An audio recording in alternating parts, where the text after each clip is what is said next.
the most exciting acquisition and revival of Jewish life here in the old Yemenite village of Shiloh, without a doubt, is the original Beit Knesset. It happened in two stages, of which the smaller stage you're about to see, and this will uplift anyone who sees this particular video. The second half, the bulk of the Beit Knesset, needs to be restored, and that we'll see towards the end of the video. But after many years, the unthinkable happened. And as we come into the Beit Knesset, the synagogue, I'm going to take you back first of all to 1882. The Yemenite Jews, believing the Mashiach, the Messiah, was going to come in that particular year, because it says in the Song of Songs, even though I will be cut climbing a date tree, I'll ultimately reach the dates. The Yemenite rabbis believed, in their own way, that that was a secret message, that the Messiah, the great times, the redemption would start happening in 1882. They came, they trekked, and on the mountain overlooking the city of David, they built these first homes. The very first synagogue, built in 1885, the three domes, was the centerpiece, was the focal point of this village. Not a single Arab was living here, a pure Yemenite village.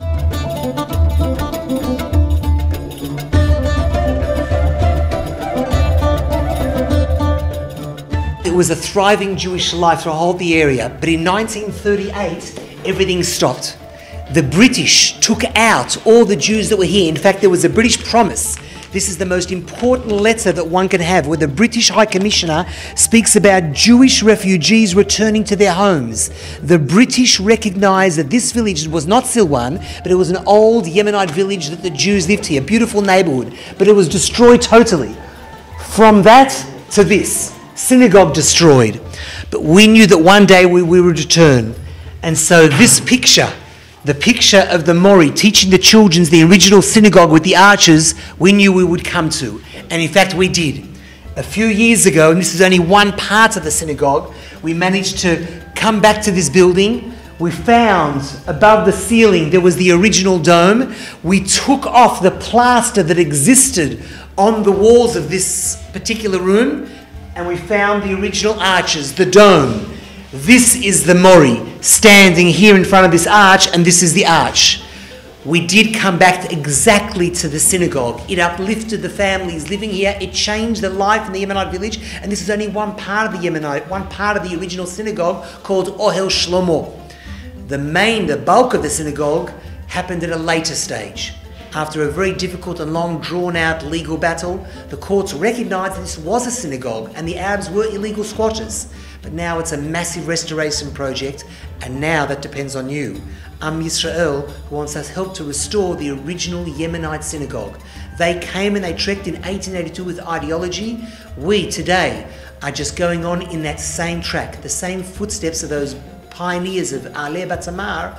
We are that today. Some would call us the paratroopers fighting the Seventh Day War, but we're just residents, the families are just regular residents and students bringing Torah life back to the original Yemenite village.